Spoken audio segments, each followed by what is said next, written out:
আসসালামু আলাইকুম সবাইকে। Welcome back to my YouTube channel শখ বিলাস। শখ বিলাসের আজকের রেসিপিতে থাকছে সিঙ্গারা। তো চলুন আমরা কীভাবে সিঙ্গারা বানাবো দেখে আসি। প্রথমে আমি সিঙ্গারার পুরের জন্য আলু কিউব করে নিয়েছি এবং চিকেন কিউব, পেঁয়াজ কুচি, সামান্য গোটা কাঁচামরিচ এবং রসুন কুচি নিয়ে নিচ্ছি। এদিকে আমি একটা বোলের মধ্যে 3 কাপ পরিমাণ আটা দিয়ে দিয়েছি। এর মধ্যে সামান্য চিনি অ্যাড করছি, সামান্য কালো জিরা অ্যাড করছি। এবার এটাকে সুন্দরভাবে মেখে নিব হাত দিয়ে। এটা মেখে নিয়েছি। এবার সামান্য পরিমাণে তেল দিয়ে আটাটাকে সুন্দরভাবে মেখে নিচ্ছি। আমার আটা মাখা হয়ে গেছে। এবার আমি একটা কড়াইতে তেল দিয়ে দিয়েছি। এরপরে পেঁয়াজ কুচি অ্যাড করছি। এবার এর মধ্যে আমি রসুন কুচি, গোটা কাঁচামরিচ অ্যাড করেছি। এবার এটাকে সামান্য নাড়বো। এবার সামান্য পরিমাণে লবণ দিয়ে দিয়েছি। এটাকে আবার নেড়ে নিচ্ছি। এরপরে আমি অ্যাড করেছি এর মধ্যে বাদাম এবং হলুদের গুঁড়ো, মরিচের গুঁড়ো এবং গরম মশলা দিয়ে এটাকে কিছুক্ষণ কষিয়ে নিয়েছি। এর মধ্যে আমি কিউব করা আলুগুলোকে দিয়ে দিচ্ছি।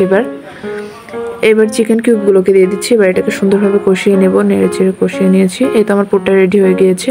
এবার আমি যে আগে থেকে আটাটা মেখে রেখেছিলাম ওটা দিয়ে সুন্দরভাবে গোল গোল করে নিয়েছি। এবার এটাকে ছোট ছোট লেচি করে নেব। এবার মাঝখান থেকে এটাকে কেটে নিয়েছি।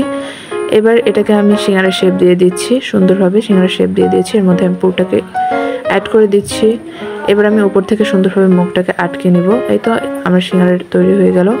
আমি এভাবে সবগুলোকে বানিয়ে নিয়েছি, দেখতে পাচ্ছেন আপনারা। এবার আমি তেল দিয়ে দিব এবং তেলের মধ্যে এক এক সিঙ্গারাগুলোকে দিয়ে দিব। এভাবে আমি সবগুলোকে দিয়ে দিয়েছি তেলের মধ্যে এক এক করে। এবার আমি এটা হালকা আছে লালচে করে সুন্দরভাবে ভেজে নেব। তো আমার সিঙ্গারাগুলো তৈরি হয়ে গিয়েছে। এবার আমি এটাকে সুন্দরভাবে সার্ভ করে নিচ্ছি। এই তো তৈরি হয়ে গেল আমাদের সিঙ্গারা রেসিপিটা যদি ভালো লাগে তাহলে অবশ্যই একটা লাইক করবেন, কমেন্ট করবেন এবং আমাদের চ্যানেলটা সাবস্ক্রাইব করবেন। নতুন নতুন ভিডিও পেতে আমাদের চ্যানেলের সাথে থাকুন এবং ভিডিওটি দেখার জন্য সবাইকে ধন্যবাদ। আল্লাহ হাফেজ।